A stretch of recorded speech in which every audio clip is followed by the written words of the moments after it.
আগে ঘরের ভিতরে খাবার ছিল না, আগে দিন আনতো, দিন খেত। এমন মানুষগুলাকে রাতারাতি আল্লাহ বড় লোক বানায় দিবে, ঠিক কিনা বলে? এক সময় মানুষ রুটি খাইতো অভাবে পড়ে, এখন খায় শখ করে। ধনী মানুষ রুটি না খাইলে কেমনে হয়? আর আগের দিনে রুটি খাইতো কেন? ও অভাবে পড়ে যাও খাইতো মানুষ, যাও। আর এখন মানুষ যাও খায়নি। খুব বিপদে পড়লে শখে কইরা গরুর গোশত রাখছে, যাও পাক করে মানুষ এখন খায়। আর আগে বিপদে পড়লে মানুষ যাও খাইতো, ঠিক কিনা বলে? দিন যাচ্ছে, সব চেঞ্জ হয়ে যাচ্ছে। সুখের দিনের ফিতনা চলে আসছে।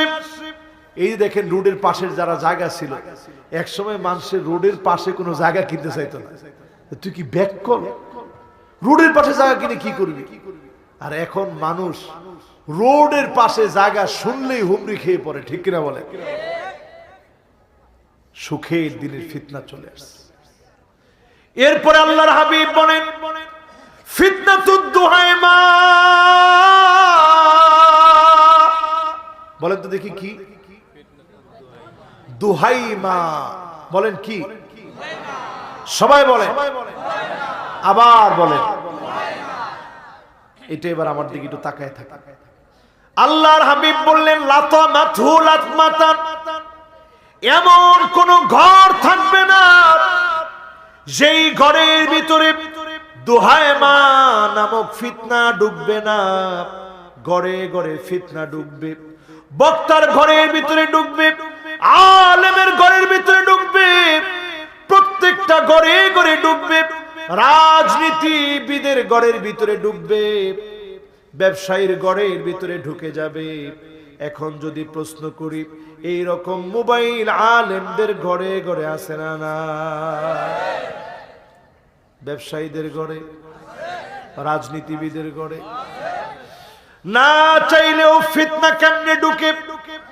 ছোট বাচ্চা পর্যন্ত সারা দিন এই মোবাইল দেখে। মোবাইল না দেখে খাওয়ানো যায় না, কান্নাকাটি করে। এই মোবাইলের ভিতরে এত আসক্তি হয়ে গেছে, ইউটিউবের ভিতরে ঢুকে সারা দিন শর্টস দেখতে থাকে, পুরাটা মিউজিক দিয়ে ভরা। ফেসবুকে ঢুকে রিলস দেখতে থাকে, পুরাটা খারাপ ভিডিও দিয়ে ভরা। এই রকম ফিতনা ঘরে ঘরে ঢুকে যাবে। এখন আমার দেশও রন্ধ্রে রন্ধ্রে এই ফিতনা ঢুকে গেছে, ঠিক কিনা বলে? এই ফিতনার কালার হবে মাজলামা, অন্ধকার রাতের মতো অন্ধকার হয়ে এমন ভাবে ডুববে। ঢুকতে ঢুকতে ঢুকতে ঢুকতে মানুষ মনে করবে ফিতনা শেষ হয়ে গেছে, শেষ হবে। আল্লাহর হাবিব বলেন, শেষে কি হবে? দুইটা দল হবে পৃথিবীতে। কয়টা? আরো আসতে বলেন, কয়টা দল? দুইটা দল হবে পৃথিবীতে। একটা দল হবে ফুসতাতু ঈমানিন, ঈমানদারদের দল হবে। মারবে, কাটবে, জুলুম করবে, নানা রকমের অত্যাচার করবে। ইমানের পথ থেকে এক চুল দূরে সরানো যাবে না। জোরে কোন আল্লাহু আকবার। এটা হচ্ছে একটা দল। আর দল থাকবে কয়টা? আরেকটা দল হবে ফুসতাতু নিফাকিন, মুনাফিকদের দল হবে আরেকটি। ওই দলটা এমন হবে, সকাল বেলায় মুসলমান থাকবে, সন্ধ্যা হওয়ার আগে লোকটা মুনাফিক হয়ে যাবে, ঠিক কিনা বলে? এখন আপনারা তো অনেকে নামাজ পড়েন, নামাজের ভিতরে যে মুনাফিকি আছে একটু বুঝাই দিলে বুঝবেন। নামাজ পড়ে, নামাজি, কিন্তু ভিতরে মুনাফিকি আছে। কেমনে? ইউরাউনান নাস, খুব ভালো করে সেজদা দেয়, মনের ভিতরে থাকে যে মানুষ দেখুক আমি সুন্দর করে সেজদা দিই। আছে না নাই? কানাকৃদ্দিকা, মুরগি যেভাবে ঠোকর দেয় এইভাবে আবার তাড়াহুড়া করে সেজদা দেয়, এরকম আছে না নাই? এটাও মুনাফিকের নামাজ। আবার দেখবেন নামাজ পড়ে, একেবারে শেষ সময়ে গিয়ে মোবাইলে দেখতে থাকে আর কয় মিনিট বাকি আছে, দেখতে দেখতে দেখতে দেখতে দেখতে দেখতে শেষ সময় গিয়ে নামাজ পড়ে। সাহাবায়ে কেরাম বলেন, তিলকা সালাতুল মুনাফিক, তিলকা সালাতুল মুনাফিক, তিলকা সালাতুল মুনাফিক, এইটাই মুনাফিকের নামাজ। শেষ সময়ে গিয়ে যারা নামাজ পড়ে এই নামাজীদের জন্য ধ্বংস। এমন অনেক নামাজি আছে 50 বছর ধরে নামাজ পড়ে, লাম ইউকবাল মিনহু সিজদাতান ওয়াহিদা, 50 বছরে একটাও সেজদা কবুল হয় নাই। এমনও বহু নামাজি সমাজের ভিতরে আছে, ঠিক কিনা বলে? হিসাব করে আজকের এই মাহফিলে বলছি, হিসাব করে। রাসূল ঠিক এরপরেই বলছেন, ফান্তাযিরুদ দাজ্জাল, অপেক্ষা করতে থাকো, এরপরেই দাজ্জাল আসবে।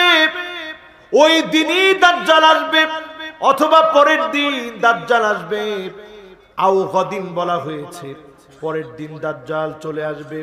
আল্লাহর নবী নিজে হাদিসের ভিতরে বলে গেলেন, পরিষ্কার ভাবে বুঝে নেন, দাজ্জাল আসার আগে যতগুলো স্টেজ পার করার কথা বলা হয়েছে, ফুরাত শুকায় যাচ্ছে, ক্রমশ ফুরাত শুকায় যাচ্ছে।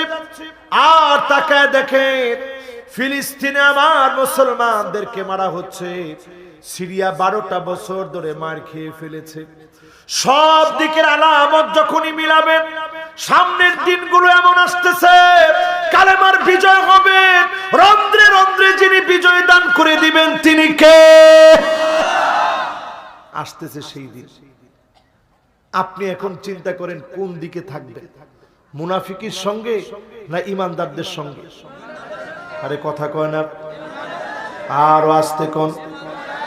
ইমানদারদের সঙ্গে আপনি থাকবেন কিনা বুঝবেন কেমনে? এটা বুঝার জন্য বেশি দূরে যাওয়া লাগবে না। পাঁচলিয়া মাদ্রাসার ভিতরে, জায়গার নাম ঠিক আছে না? হ্যাঁ, পাঁচলিয়া। এই পাঁচলিয়া মাদ্রাসার ভিতরে যারা বসছেন, ইসলামিয়া দারুস সালাম মাদ্রাসা, অনেক উলামায়ে কেরাম আছেন।